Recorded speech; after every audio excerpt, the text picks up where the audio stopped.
I think the craziest bit from Zik really was the football Iliad that was published in 1940. And in case you were not here, I'll quickly go over it. I won't do this next time. I can't promise that, but most say they go. Anyway, here's the point.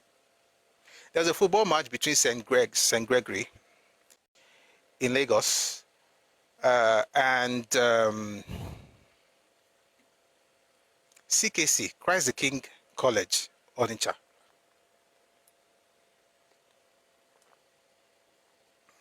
They had this match and CKC won 5-4. Not 5-0, 5-4. In other words, CKC had 5. The Gregs guys had 4. Now it's a secondary school match. What do? You enjoy it, you clap for them.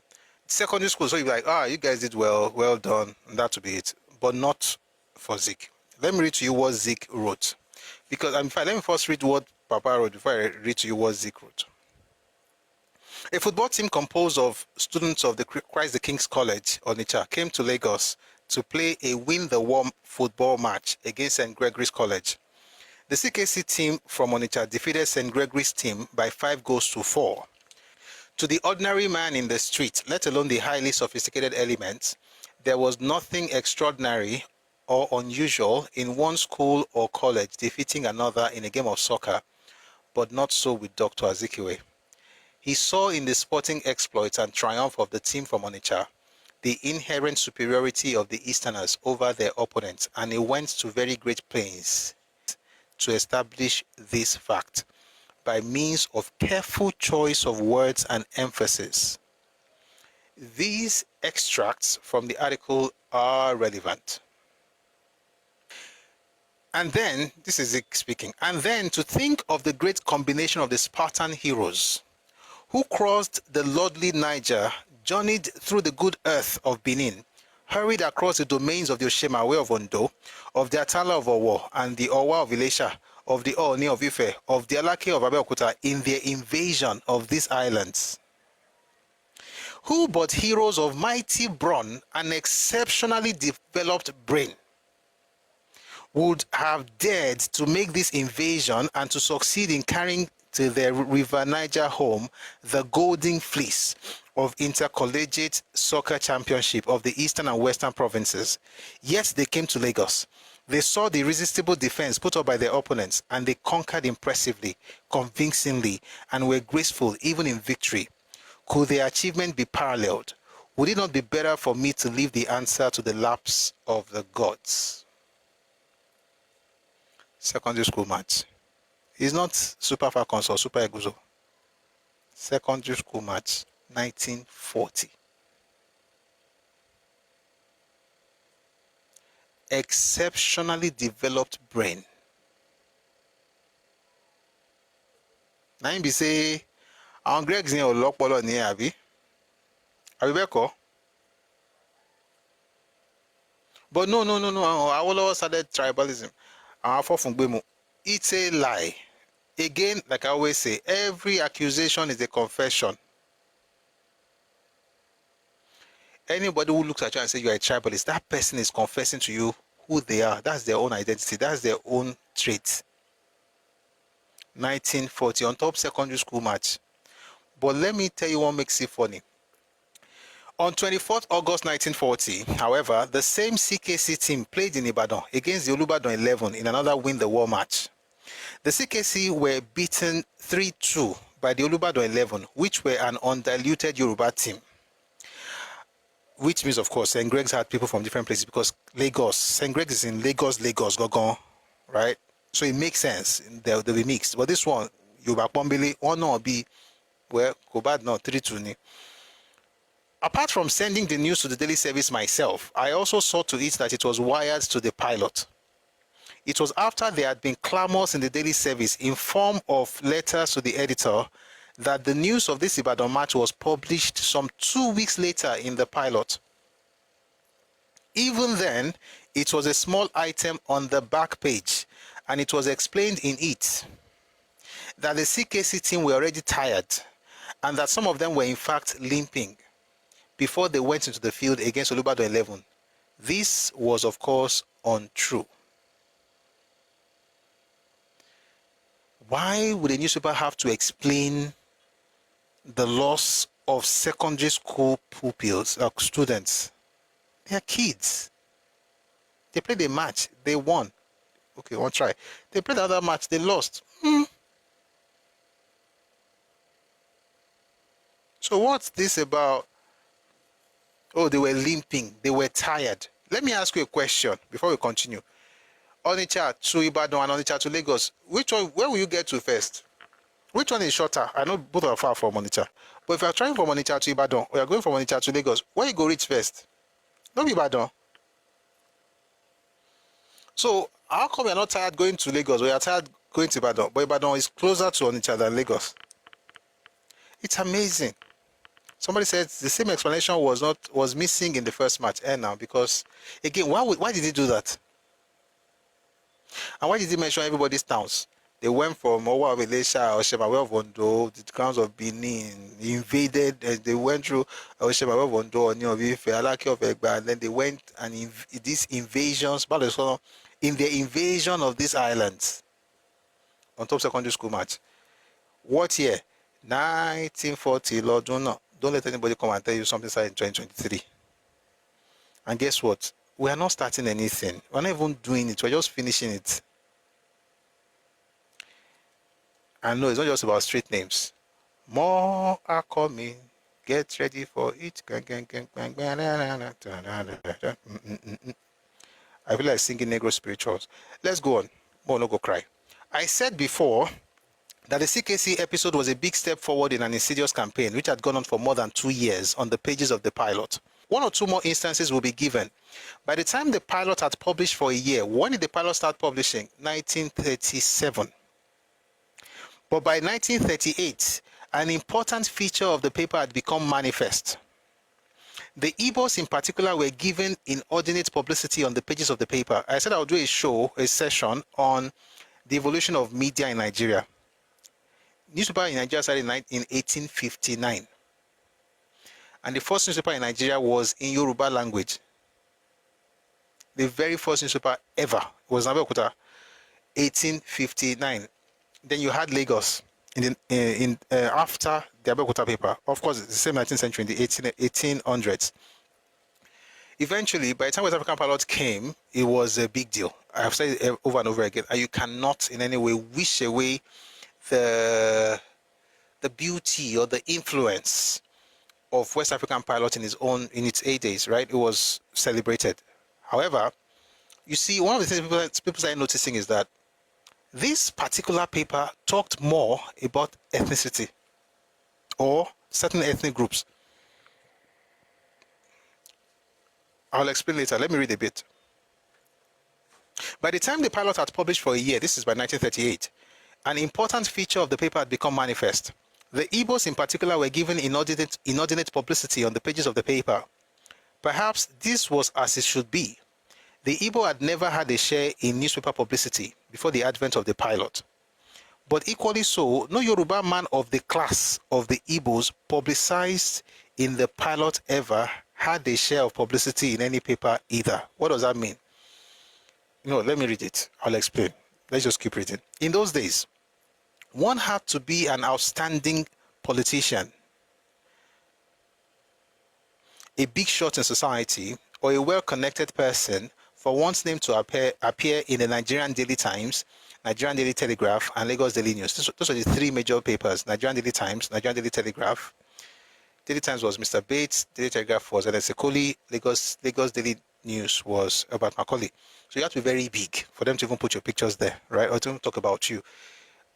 Regardless of ethnicity, if you're a big politician, they'll put you there. If you are a socialite, they'll put you there. But regular people, why would they care to do that? Let's continue. In those days, one had to be an outstanding politician, a big shot in society, or a well-connected person for one's name to appear in the Nigerian Daily Times, Nigerian Daily Telegraph, and Lagos Daily News. Of course, if you had a friend working in the news or composing section of a paper, no matter who you are, you might be slipped in.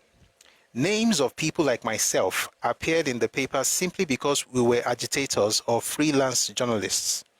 All the same, it was generally agreed that the Igbos needed all the boosting they could get. But Dr. Azikiwe went about it in a manner which disgusted those of us who were used to describing citizens of Nigeria. Listen to this bit, guys. Pay attention, please. It says, Dr. Azikiwe went about it in a manner which disgusted those of us who were used to describing citizens of Nigeria as Nigerians or Africans and regarding their achievements as reflecting credit on Nigeria, indeed Africa as a whole. Do you remember the letter that Papa wrote to Odutola, where he was talking about the fact that if you do this for me, you would have done it for Africa? Is that mindset? Their mindset was about the continent and the country. They weren't thinking about the ethnicities. So if a Yoruba person went to the UK and traveled and go back to Nigeria, they will say an African or a Nigerian doctor, an African doctor. The Nigerianization of Yoruba achievements started in the 1920s or became big in the 20s. It started earlier, started in the late 19th century to be clear. We had doctors graduating from universities in the UK in the 1800s. And I remember mentioning one who started a dispensary in Shaki in 1902. The man traveled all the way from Lagos to Shaki. He studied in Scotland. His name is Shakpara. Oguntola Shakpara Williams. When these people returned to Nigeria, they were just, people just celebrate them. Oh, Nigerian doctor, Nigerian this, first African this, first African that. But that was not enough for Zik. It wasn't enough for Zik. So what did Zik do? Instead of, they were used to saying, oh, we are African educator, African doctor, Nigerian this, African that. That was them. This was how Zik reported his own. Number one, in his own papers, his pilot. Igbo young man to sail to UK is the heading of a front page story and picture on September 23, 1938. In other words, everybody was thinking nationalistically. Nigeria first, Africa first, Nigeria first, Africa great, Guinea Corn great, all those fantastic things. Wow. Z came and said, Igbo man is traveling, Igbo young man to sail to the UK, which was in 1938. By the way, that's the same young man who got back to Nigeria and declared that Lagos was no man's land in 1947. It didn't take him 10 years to say that. So, and that's Mr. Jaja Wachuku, who became the Speaker of Nigeria's House of Representatives. Excuse me. That was 1938. Let's read what happened in 1939. 14th West African student, 10th Nigerian, 8th Igbo in USA. Another front page story on January 28, 1939. The 8th Igbo is Mr. Nwafo Rizu, now senator in Nigeria's upper house. The same one for Rizu. One day I go do one session on top of. I don't do them before, but I go do them again. Let's read one from 1940. Igbo medical student passes exam in first class honors. Yet another front page story on June 26, 1940. The brilliant success of Dr. S.O. Egwatu. A few more from 1938. A model union is what they wrote in praise of the Bibio State Union, August 8, 1938. Another one, 1 year ago, August 18, 1938, celebrating the first anniversary of the call to the bar of the first Igbo lawyer in the person of Mr. Justice Louis Mbanefo, now Chief Justice of the Eastern Region High Court. The one that's crazy is the one they published on December 31, 1938. Guess the headline, The Igbo Are Coming. Again, remember, all the members of NYM were nationalists. They didn't talk about their ethnicities. They were proud of it, but it wasn't on the front burner. They were talking about Nigeria and Africa. This man came and just started putting Igbo everywhere. That's why a few years after I started doing this, they actually had a plan to become the main group. Again, if you are Igbo here, this is not against you as a person. It's just what your leaders did in the past. I saw a post on Twitter earlier today where people were talking about when people were talking about what happened in the past, and folks will say, we didn't do it, it's not our fault. A group who hates the idea of accountability cannot make progress. Why? There's no perfect human, there's no perfect group, including my own. I'm a human being. I'm Yoruba. Yoruba is a great ethnic group, fantastic. We are wonderful, powerful, but we're not perfect. If they tell you what you did wrong, you fix up. Or in some cases, at least acknowledge it. Maybe that will even sort this thing. Acknowledge it, not asking people to pay you for reparations after killing them. But that's not the worst, by the way. We still have a few more things. So they had Igbo are coming in a place where everybody was thinking about Nigeria. When was that? December 31, 1938. Far away from 2023. It's not about elections. These are but a few examples of the publicity given to Igbos as a group. But as against this, the achievements of Yorubas, and in particular the academic laurels of their scholars, received, if at all, inconspicuous notice in the pilot. When an Igbo did or was about to do something praiseworthy, it was invariably given a 2-column headline and report in the pilot, and was always described by his ethnic origin in the headlines.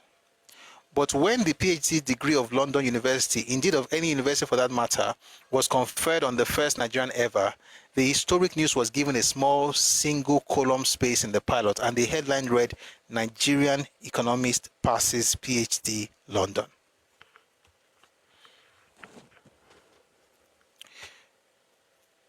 There's a young man who I think works with NASA or something. He's a Yoruba young person, he's a Yoruba man, who took Egusi to space station. They took Egusi to the space station, I think it was last week. He posted something on his Twitter handle and he said, he did that because he was going to take Nigerian culture to space. People spoke up. What do you mean Nigerian culture? What do you mean Nigerian culture? There's no Nigerian culture. That's Yoruba food. That's Yoruba culture. He may never be an apologist. He may just be the regular pre-1938.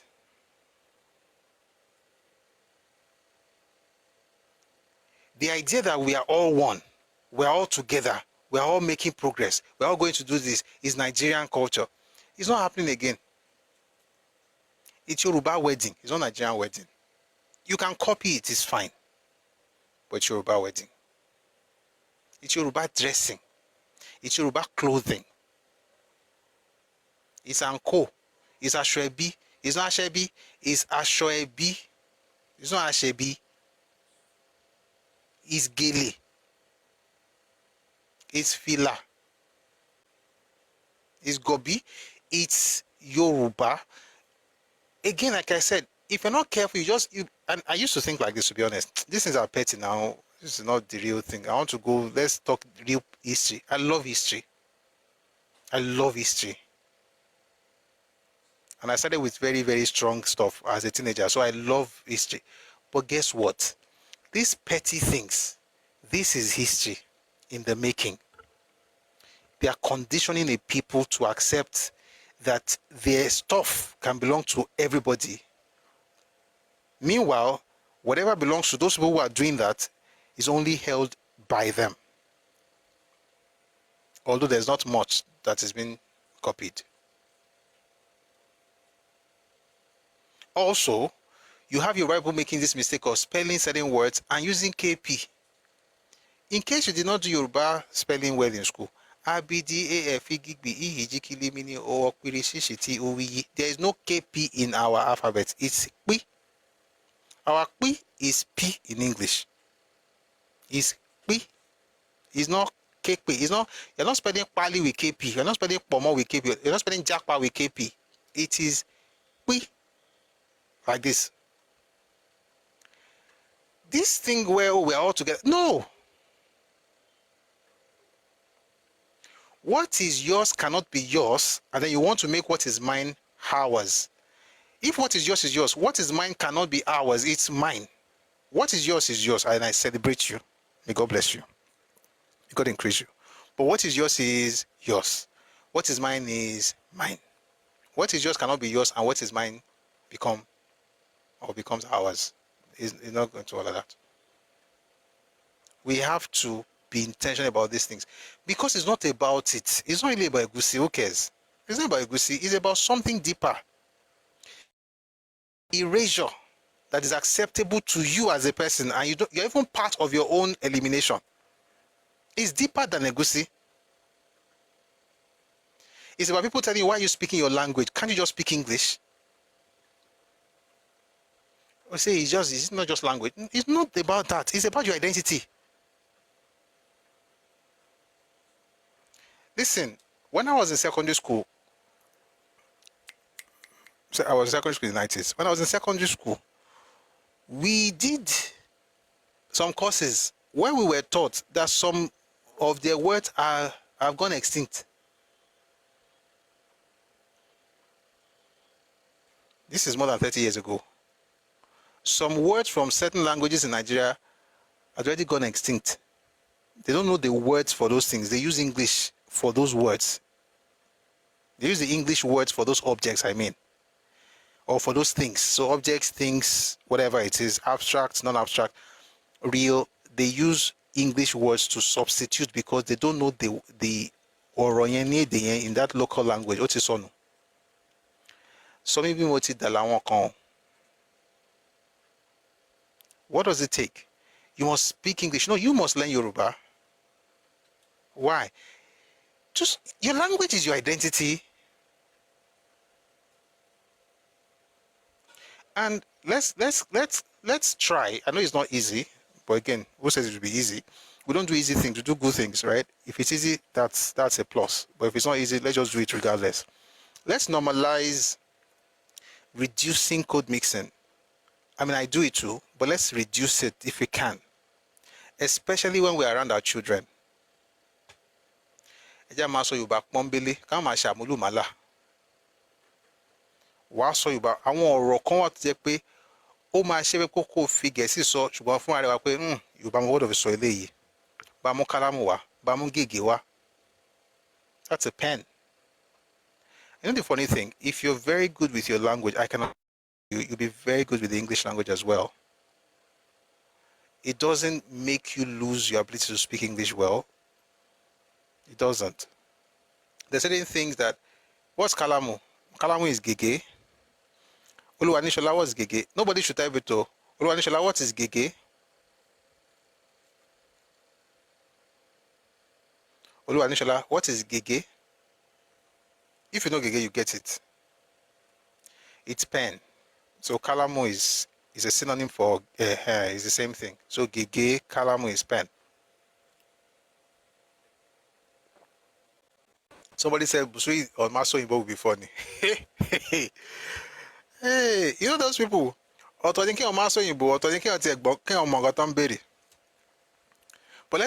normalize it. I'll tell you something before we continue. I was in uni. I used to watch, I grew up in Ibadan, so we go home from time to time, watch BCOS. There was this interview, Professor Akinwumi Shola, the author of Koshegbe, Shaoro Ideoleku, all those books, and the movies and films. He had this interview on BCOS. That thing left an indelible mark on my life. He said, was it something about àwọn tó ń sọ àmúlùmálà, àwọn tó máa ń ṣe àmúlùmálà? It was very instructive. Let me tell you how he said it. I still remember. He said, àwọn tó máa ń ṣe àmúlùmálà ti Gẹ̀ẹ́sì Yorùbá wọn gbọ́, èyìnbó ọ̀ngàn Gẹ̀ẹ́sì ọ̀ngàn wọn gbọ́ dójú àmì. I was like, I was in university. I was like, this is profound. My mother come for you. My mother, I will tell my daddy for you. Òyìnbó náà ní gbàdùn ní dé bẹ́ẹ̀. Òyìnbó yẹn náà ò dé bẹ́ẹ̀. Yorùbá yẹn náà máa lọ pọ̀. Ẹ jẹ́ àkókò sọ Yorùbá yìí. Jẹ́ pé Yorùbá nìkan kan la lè sọ. Ká àkókò sọ. Ká sọ pẹ̀lú. Ká sọ tọkàntọkàn. So please, let's try. And I'm saying that because all these petty, so-called petty things, we need to be very, very intentional about, taking it back. Okay, so I said that to say that Busui go on Maso Imbo. Let me switch the audio source. It's almost 7, but we're going to be here. Come back with me, man. I promise I'll go.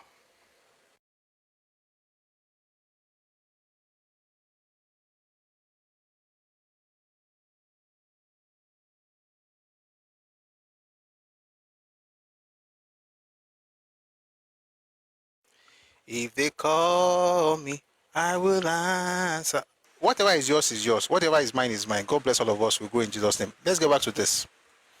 So this man had a PhD, and then Pilot published it and said, Nigerian economist passes PhD London. The scholar concerned was Dr. Fadikpe, a Yoruba. As late as 1945, two Nigerian law students of Cambridge University, one Yoruba and one Igbo, passed the law tripos examination.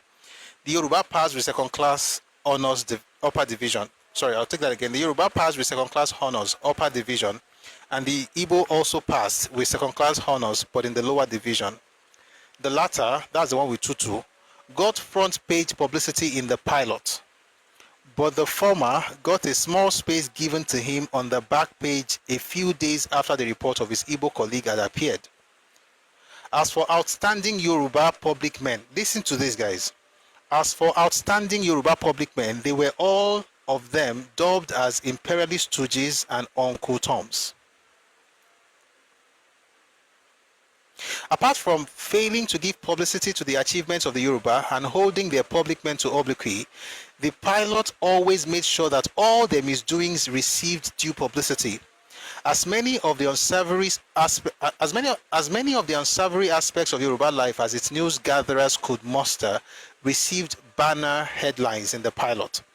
In contrast to this, care was taken to ensure that any misdoing of the Igbo was kept out of the newspaper. Whenever a non-Yoruba name was mentioned in the Pilot, in connection with a trial or conviction for a crime, meticulous care was taken to indicate the tribe of the accused or convicted person. Not many people then and now could differentiate an Igbo name from an Edo name or Ijo name, for instance.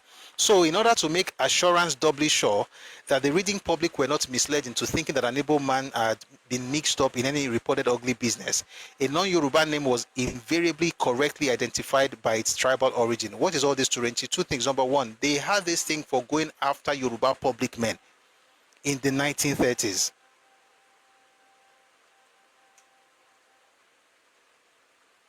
They would attack, is exactly what's happening right now.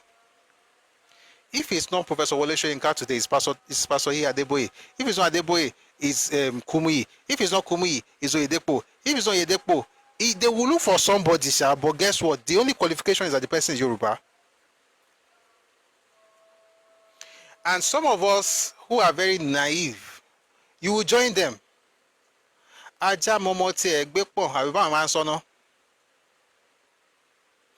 You know when people are using you to destroy what's yours. Olukoya, thank you. And then your governors, your politicians, Yoruba people, your politicians, they are not the best though. In terms of, I'm not saying this is the best they can do. I'm not saying that they can't get better. But why is it that now your own politician and they insult pass, and you go to join them, they insult? Meanwhile, your politician, they do something for you, where their own people know they do for them. Ajamomotie Fulomu, God bless you. Ajamomotie Fulomu, Omoti Oduo Yakimole, Ada fun baba mi. So you have this thing where you have your again, our governors are not perfect. Oh boy, they have so much to do. But you, where they tell me, say, make I insult my governor. What is your own governor don't do for you for your own house? Not be the same place where they sell 500, they share 500 and kerosene.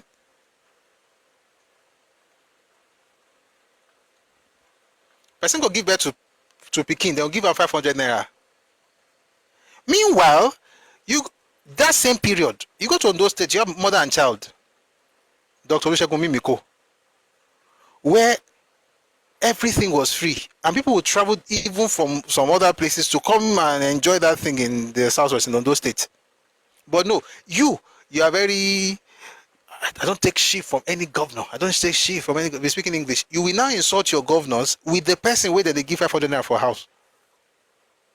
But no, you are the sophisticated, you are the tribalized. If anybody ever calls you detribalized, just know that they're telling you are a fool. Because the detribalized person in Nigeria is a person who opens his door for everybody to come and take whatever they want. Again, I'm not saying don't come into my space. I'm telling you there are limits in my space. And by the way, the person was telling you, open your door, want to enter, we must enter. I'm like, wait, oh, guy, I don't open the front door. I don't let you in. You're in the living room. Say, no, open the bedroom. We must enter. We don't want Nigeria. That person has a tall gate in front of his own house. You can't be dumb, oh, Yoruba people. I'm not saying don't criticize your leaders. Criticize them. Call them out. See what's happening in Korodu? We talked about it. Everywhere is flooded. We can do better. Yes, there's construction going on, but this is not how it should be. I mean, constructively criticize them, call them out. But not be me go follow you. They criticize my governor. Wait, yes, it's not perfect, though, but on a scale of whatever to whatever, more compare in this matter, more compare. The one you are shielding, if you just mention, oh, before you say OT, what do? You work, you say, oh, one Julius Berger, I mean, celebrate your governors. If you are from the east, north, south, west, call them out, but don't bring your big mouth to be insulting political leaders, religious leaders, business leaders. As long as they're Yoruba, they must be insulted. No. That's not happening again. Which is, although I don't like the extreme that people go, what they are doing right now is that they'll just take their own leaders too. The worst of them is not insulted by them, but the best of yours is brought down. Why, as a Yoruba person, do you think that makes sense? The worst of yours is celebrated. The best of mine is denigrated. Why? Because we're one Nigeria. You are dumb. No, it's not going to work. I'm not even telling you to help me celebrate my own. Don't worry about it. Just leave him like that. Leave him like that. Celebrate your own. Worst, best, whatever you want is okay. But don't cover your own shame in your terrible, very deplorable condition and then come here and tell me to shame the people who are actually doing things well, even though they have a lot more to do. And yes, our politicians need to do a lot more work. We have a lot of work to do, especially in agriculture, in mining, in education, in health. There is a lot to do. In tourism, there is a lot to do. But guess what? Nobody will come at me beat my people. So again, what I'm saying is that this thing, it did not start now. It says outstanding Yoruba public men were called imperialist stooges and Uncle Toms. And if they ever made any mistake, they will blow it out of proportion. The world must know that the Yoruba man did this. All right. So it says here, whenever a Yoruba name was mentioned in the pilot in connection with a trial or conviction for a crime, meticulous care was taken to indicate the tribe of the accused or convicted person. So to be Wale She, they write Wale in brackets Yoruba. People must know. And if the name happens to be Ogogo or Ogene, or Osamu Diame, you have to write it in front of it, Edo. You know why? Because Osamu Diame sound like Chineke or Chinedu. May not go be like, say, this Yoruba people, you just keep, any name will not sound like Yoruba, but when it be from the north, it must be Igbo. So let's make it very clear that they are not Igbo. So they write Edo, Ijo, Urobo, anything that Isoko, they will write it there. But if an Igbo person does something, the pilot would not report it. But guess what? This is a Pan-African. Not many people then and now could differentiate an Igbo name from an Edo name or Ijo name, for instance. So in order to make assurance doubly sure that the reading public were not misled into thinking that an Igbo man had been mixed up in any reported ugly business, a non-Yoruba name was invariably correctly identified by its tribal origin. The examples given in this chapter are only a small fraction of such like numerous acts perpetrated by Dr. Azikiwe. A stage was reached when even his apologists felt very strongly that for over 2 years past, Dr. Azikiwe had been consistently conducting himself in a manner which was not only anti-party and contrary to the noble ideas of the movement, but also un-nationalist, tribalistic, and egocentric. Accordingly, at a meeting of the Central Executive Committee held in September 1940, a decision was taken that a letter should be addressed to Dr. Azikiwe inviting him to appear before the next meeting of the Central Executive Committee fixed for Monday, 7 October 1940, to show why his membership of the movement should not be determined.